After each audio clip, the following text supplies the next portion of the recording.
जय हिंद दोस्तों। मैं राहुल कुमार आप लोग का स्वागत करता हूं हमारे YouTube channel captain K2 academy में।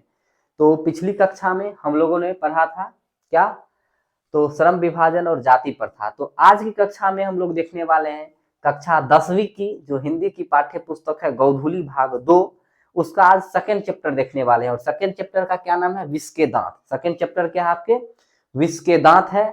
और ये विधा कौन सी है, कहानी है। इसके लेखक कौन है, नलिनी बिलोचन शर्मा जी इसके क्या है, लेखक है। इनका परिचय जब हम लेते हैं तो इनका जो जन्म हुआ है 18 फरवरी 1916 ईस्वी में इनका जन्म हुआ है। नलिनी बिलोचन शर्मा जी का जन्म कब हुआ है, 18 फरवरी 1916 ईस्वी में इनका जन्म हुआ है। ठीक है। जन्म स्थान इनका है पटना के बदरघाट में ये जन्म लिए थे। और इनकी मातृभाषा जो है भोजपुरी थे। चूंकि जन्म लिए थे पटना के आसपास, तो पटना के आसपास क्षेत्र में छपरा हो गया, ये आरा हो गया, ये सब जगह भोजपुरी भाषा प्रचलित है। तो ये भोजपुरी भाषी थे। पिता का नाम है पंडित राम अवतार शर्मा जी। ठीक है, ये भी बहुत बड़े महान व्यक्ति थे। और माता का नाम है रत्नावती शर्मा। ठीक। और इनकी जो शिक्षा दीक्षा हुई है, शिक्षा पटना विश्वविद्यालय से संस्कृत में और हिंदी में MA किए, मास्टर ऑफ आर्ट किए। ठीक है।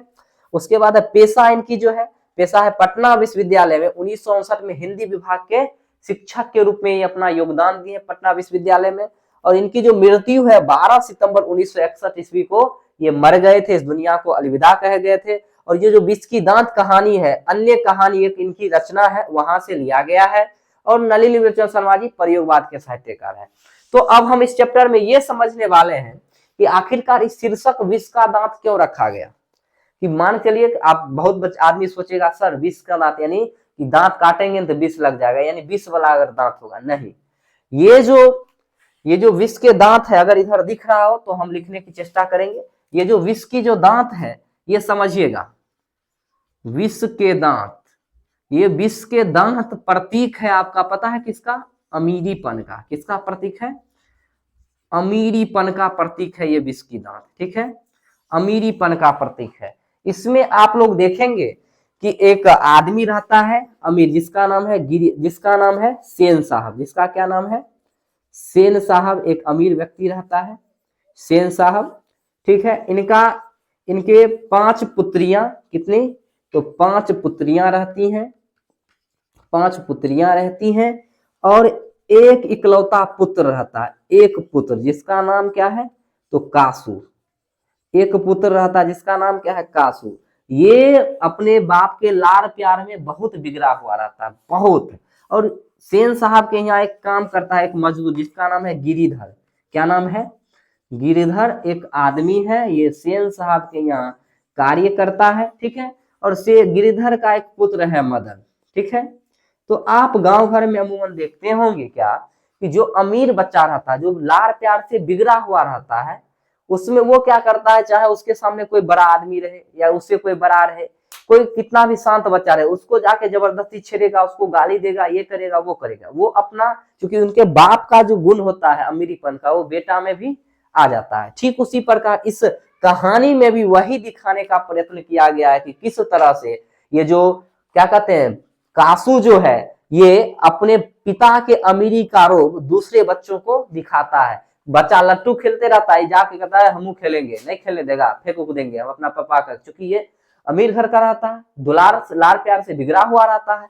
लेकिन मदन को ये नहीं सुहाता। मदन कहता है तो हमारे बाप तुम्हारे यहाँ काम करता है, हम नहीं कर रहे हैं जाके तुम्हारे यहाँ काम, तुम हम पे रोब नहीं झाड़ सकता है। अगर हमको तुम रोब दिखाएगा तो समझ जाओ फिर क्या करेंगे। ये देता है इसका दांत तोड़।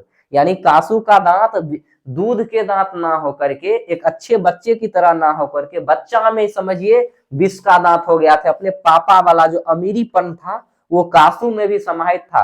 और कासू क्या करता है, जबरन मदन को मारने जाता है, लेकिन मदन इससे ज्यादा शक्तिशाली रहता है। क्योंकि आप लोग को ये बात अधिकतर देखते हैं, वो जो गरीब का बच्चा रहता है वो खाता तो रोटी है, रोटी नमक खाता है, लेकिन ताकतवर अमीर से ज्यादा रहता है। ठीक है। तो यही जाकर उठा पटक के दांत तोड़ देता है इसमें। तो यही कहानी का वर्णन है। कहानी के माध्यम से लेखक यह दिखाना चाह रहा है कि किस तरह से एक अमीर घर का लड़का बिगड़ा हुआ रहता है और उसको ठीक करने का काम कौन कर रहा है, एक गरीब घर का लड़का मदन कर रहा है। ठीक है। तो यही इस चैप्टर का सारांश है, यही हम बात पढ़ने वाले इस चैप्टर में। ठीक है। तो नलिनी बिलोचन शर्मा जी का परिचय हम लोगों ने ले लिया, लेखक परिचय, जो कि लिख करके इसलिए पहले रखना पड़ा कि वीडियो बड़ी हो जाती है तो फिर दिक्कतें होती है। ठीक है, अगर छोटा हुआ रहेगा, पूरा लिखा हुआ रहेगा तो आप लोग इसको अच्छी तरीके से लिख सकते हैं तुरंत। ठीक है, अन्यथा अगर स्मार्ट बोर्ड रहता तो कोई बात ही नहीं थी, तब हम सारा चीज लिखते चलते वहां पे सारा चीज रहता, तुरंत हो जाता। तो टाइम की बचत के लिए ये पहले से हम लिख करके रखे हुए थे। इसके लिए आप देखिए, जो पिछला चैप्टर था उसका पीडीएफ आप लोग के जो हमारा यूट्यूब चैनल है कैप्टन K2 एकेडमी, उस पर चढ़ा दिया गया है। ठीक है, वहां से आप लोग क्वेश्चन आंसर और ऑब्जेक्टिव प्रश्न, श्रम विभाजन और जाति प्रथा को का जो ऑब्जेक्टिव प्रश्न होंगे वो देख लेंगे। सब्जेक्टिव प्रश्न भी डाल दिया गया, विषयनिष्ठ प्रश्न वो भी देख लेंगे। ठीक है, आज जो है विष के दांत का हम लोग सिर्फ परिचय लिए हैं कि विष के दांत कहानी है, विधा कौन है, कहानी इसके लेखक कौन है, तो नलिन बिलोचन शर्मा जी हैं। क्या है, नलिन बिलोचन शर्मा जी हैं। जन्म इनका हुआ 18 फरवरी 1916 ईस्वी में। जन्म स्थान है पटना के बदरघाट में। मातृभाषा इनके भोजपुरी है। और चूंकि ये आदमी बिहार का आदमी तो और अच्छी तरीके से इस चीज को समझ सकता है, क्योंकि हमने अमूमन देखा है गांव घर में जो अमीर तबके का लोग रहता है ना, छोटा भी बच्चा रहेगा ना, क्योंकि उसके मम्मी पापा प्यार दुलार से बिगाड़ रखे, लेकिन वो दूसरे के सामने भी वही रोब जाके झाड़ेगा, तो भाई कोई थोड़ी बर्दाश्त करेगा कुछ। तो वही इस कहानी में दर्शाया गया कि किस तरह से ये सेन साहब अपने बेटे, चूंकि ये बुढ़ापे में 5 गो लड़की के बाद एगो अपवाद स्वरूपी कहां से निकल के आ जाता है, अपवादे है, यानी मन भर होने कहता है, गांव घर में सुनते हैं कि बपजेठ लड़का, यानी पता नहीं कहां से आ गया, बाद नहीं जन्म लेना था, बाप से भी बड़ा होगा ये, यानी बाप बदमाशी में बाप से भी ज्यादा ये बदमाश है कासू। और गिरधर बेचारा इसके यहाँ काम करता है, सेन साहब के यहाँ ये मजदूरी करता है, काम करता है। ठीक है, और गिरधर का भी एक बेटा है मदन। ये तो समझते हैं जो गरीब घर का लड़का है बेचारा, ये तो अभावों की बस्ती में झेला हुआ है। और यहाँ ये कासू एक दिन लट्टू का खेल खेलते तो वहां आ जाता है, लड़ाई हो जाता है, इसका दांत देता है तोड़। चूंकि आप मदन को डेली का आदत रहता है, जो गरीब घर का वो तो जानता है कि हम जाएंगे कोनो बदमाशी करके, कोई शिकायत लेकर हम धुनाएंगे, तो मदन को भी डेली का आदत मार खाने को पड़ जाता है गिरधर जी से। लेकिन जिस दिन मारता है कासू को तो गिरधर भी खुश होता है, भन्ने मारा, चूंकि वो बाप से भी ज्यादा मनवर होता है। सेन साहब इतना समझिए ना कि 5 गो पुत्री बेचारी सुशील संस्कारी, इसको मतलब क्या कहते हैं कि इसको कुछ नहीं, इसको मतलब घर के नियमों में बांध करके रखा था कि तुम ये नहीं करेगी वो नहीं करेगी। लेकिन बेटा इकलौता बेटा है, बउआ है, चंदा तारा है, इसको हम कैसे, बउआ तुम जो करना चाहता वो करो। ठीक है, तो ये आपका विष के दांत का कहानी का सारांश था। ठीक है, और हम इसको पढ़ने की चेष्टा करेंगे, अगर नहीं तो ऑब्जेक्टिव और वो सब सारे अपलोड हो जाएंगे, बस हम कहानी का सारांश बताएं। वैसे अगर लाइन बाय लाइन पढ़ा जाए तो कम से कम 2-3 वीडियो इसमें लगने वाले हैं। ठीक है, तो चलिए फिर मिलेंगे अगले क्लास में आप लोग से, और उसके बाद जो भी इसका ऑब्जेक्टिव है, जो प्रश्न है, यूट्यूब चैनल पे डाल दिए जाएंगे, वहां से आप लोग नोट कर लेंगे। ठीक है, बस हम सारांश समझाने का भी चेष्टा किए, पूरा चूंकि पढ़ना है तो जैसे पहला चैप्टर पढ़ाए थे थोड़ा वीडियो लंबा हो गया था, तो हमने चाह रहे हैं कि ये वीडियो लंबा हो।